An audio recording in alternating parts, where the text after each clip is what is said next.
안녕하세요, 우리 기도원 청년들. 마가복음 잘 묵상했죠? 마가복음을 통해서는 우리가 이해할 수 없는 많은 모습들이 있을지라도 예수님으로 답을 얻자, 그것이 바로 목표고 주제였는데 잘 했으리라고 믿습니다. 우리가 기대하는 메시아가 아닐지라도 약한 모습으로 그려진 메시아일지라도 우리는 그 길을 따라야 된다. 우리가 원하는 길이 아니라 예수님의 길을 따라야 된다 하는 것이었습니다. 근데 우리가 따라가야 할 길을 보여주는 마가복음의 중간 미션 혹시 기억이 나나요? 자, 길이라는 표현이 마가복음에 총 몇 번이나 쓰였나? 자, 정답 이 시간 공개합니다. 정답은 총 14번입니다. 자, 아쉽게도 정답자가 나오진 않았어요. 그래도 참가한 사람들에겐 소정의 기프트콘을 이제 증정하도록 하겠습니다. 자, 선물 받을 사람 바로 최은비 이주의 축하합니다. 자, 그러면 누가복음 한번 들어가 보겠습니다. 누가복음의 저자, 자, 누가는 뭘 하는 사람이었을까요? 자, 누가는 대부분의 사람들이 의사로만 이제 기억을 하는 경우가 있는데, 자, 누가는 의사였을 뿐만이 아니라 역사가였다 라는 것이 이제 사실입니다. 그래서인지 의사이고 역사가 그 이름의 뜻도 참 좋고, 그래서 영어 이름으로 참 사람들이 많이 사용을 해요. 루카스. 그 이름의 뜻도 빛나다는 뜻입니다. 저의 이름도 휘자가 빛날 휘자예요. 어떻게라도 좀 연관 시켜보려고 했습니다. 자, 이 누가복음은 원래 사도행전과 한 권의 책이었다는 것은 우리가 잘 알고 있는 사실이죠. 근데 신약에 바울과 누가가 쓴 책이 절반 이상을 차지를 합니다. 누가복음, 사도행전도 엄청난 많은 양의 이제 그런 것을 차지하고 있죠. 그런데 이 역사가였기 때문에 역사적 배경을 굉장히 잘 설명을 해요. 정치적 배경이나 족보를 이야기하는 것도 다 여기에 이제 그 이유가 있습니다. 한번 염두에서 보면은 다른 어떤 복음서보다 그 배경 설명, 그 사람을 설명할 때 정치적 배경 설명을 정말 잘합니다. 누가복음에서는 다른 복음서와 다른 몇 가지 특징이 있어요. 먼저 내용적으로 살펴본다고 하면 세상에서 소외된 사람들에게 집중이 되어 있습니다. 가난한 사람들, 여자, 이방인, 사마리아인, 이런 부분의 관심이 다른 복음서보다 훨씬 더 강조가 되어 있어요. 그리고 구원에 대한 이야기, 그리고 구원을 주관하시는 하나님의 주권, 이게 굉장히 또 강조가 돼요. 하나님의 주권, 즉 구원을 계획하시고 성취하시는 하나님이 또 여기에 핵심이에요. 계획과 성취. 그래서 누가는 이 하나님의 구원의 계획이 어떻게 신약에서 성취가 되는지에 대해서 정말 많은 관심이 있어요. 그게 또 하나의 역사가로서의 특징이죠. 그래서 구원에 관련된 구약의 예언 성취, 여기가 정말 자주 기술이 되어 있어요. 그러니까 구약에 이제 구원에 관해서 예언이 되어 있었던 게 있으면은 이제 그것이 예수님으로 인해서 어떻게 성취가 되었는지의 기술이 다른 복음서보다 더 잘 되어 있습니다. 그리고 그 예언 성취가 예수님이라는 것을 분명히 증거해주고 있어요. 그래서 앞서 말했듯이 그 구원의 대상자들이 소외되고 약한 자들이었다는 것이 또 핵심이죠. 그리고 이제 구조를 보면 1장, 2장은 예수님의 탄생과 유아 시절을 이야기하고 있고 3장부터 9장 말까지 갈릴리 선교, 그리고 누가복음만의 특징을 아주 잘 보여주고 있는 예루살렘 여행을 그리는 9장 말부터 이제 19장, 그리고 19장부터 24장까지는 예루살렘 전도, 그리고 순환, 죽음, 부활에 관한 이야기가 잘 그려져 있습니다. 소외된 자에게 초점이 맞춰져 있기 때문에 특히 누가복음에만 나오는 부와 관련된 이야기가 참 많이 있어요. 10장에 가보면 선한 사마리아인의 이야기가 나오고 12장에 미련한 부자에 대한 이야기가 나와요. 그리고 16장에 청지기 비유, 그리고 이제 부자와 나사로 이야기도 이렇게 나오죠. 따라서 우리의 관심이 어디에 있어야 되는지도 우리에게 교훈을 해주고 있어요. 바로 소외되고 어렵고 약한 자들에게 우리의 시선이 맞춰지길 원하는 이제 누가의 저자의 의도가 가득가득 담겨져 있습니다. 그리고 이제 누가복음의 핵심 신학이 있습니다. 바로 그게 무엇이냐면 기도.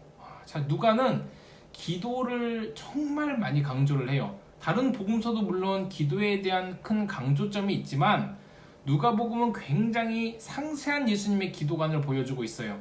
어떻게 무엇을 왜 기도해야 되는지를 보여주고 있는데, 그리고 어떻게 가르치시냐, 예수님께서 기도를 우리에게 어떻게 가르쳐 주시냐, 뭐 이제 주기도문으로 가르쳐 주실 수도 있긴 하지만 직접 기도하시는 모습으로 이제 가르쳐 주세요. 참 이제 성경을 이제 누가복음을 잘 보면 예수님은 이제 세례 받으실 때 3장에서 기도하는 모습 나오고, 그리고 5장에서 반복적으로 기도하시는 모습이 또 그려지죠. 또 한적한 곳으로 가서 항상 기도를 하세요. 또한 12제자를 세우기 전에 기도하는 모습이 나오고, 또 그게 6장에서 기도하시고, 또 이제 베드로의 고백을 듣기 전에도 기도하시고, 또 변화산에서 기도하셨고, 22장에 베드로를 위한 예수님의 중보 기도도 나오고, 그 외에도 뭐 겟세마네 기도, 십자가상에서 기도, 이런 기도에 관한 부분들이 특별하게 많이 나오고 있습니다. 그래서 이번에도 이제 누가복음을 힘써 잘 읽었으면 좋겠어요. 우리의 시선이 가난하고 약하고 소외된 자들에게 향해서 그 이 말씀을 보면 그래도 우리가 어떤 퍼포스로 봐야 될지를 참 잘 알 수 있습니다.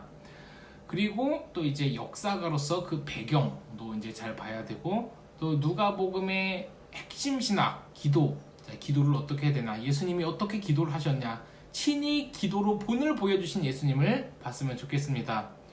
그리고 오늘은 좀 짧게 설명을 한 대신에 보너스 영상이 있어요. 자, 어떤 보너스 영상인가? 자, 우리가 말씀을 하루에 3장 읽고 한 절에 필사를 하는 것 이외에 하나 더 하는 묵상 훈련이 있어요. 바로 제가 9월 묵상표로 올려준 그런 이제 묵상 훈련인데, 하루에 말씀 3장도 읽고 묵상도 하는 청년들이 꽤 많다고 들어서 제가 너무나 감사했습니다. 그런데 묵상 본문이 짧게 올라가져 있는 대신에 중간에 시작하는 사람들이 많아서 이제 뭐 매일 성경을 가지고 하는 청년들도 있고, 그냥 제가 올린 본문을 보고 하는 청년들도 있는데, 어떻게 묵상해야 되는지 모르겠어요 하는 청년들이 있어서 짧게 묵상하는 방법을 제가 다시 한번 설명을 하려고 합니다.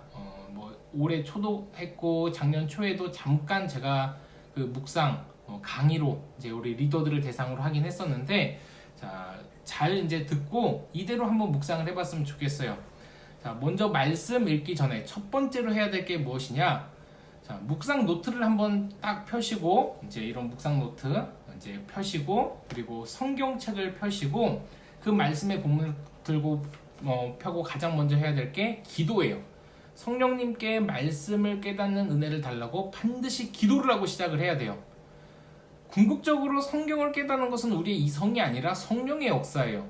내 이성은 그 성령의 계시를 받는 도구일 뿐이죠. 따라서 오늘 말씀 있습니다, 깨닫게 해주시고 우리 삶으로 적용되고 나타나게 해주세요 라는 기도로 시작을 해야 돼요.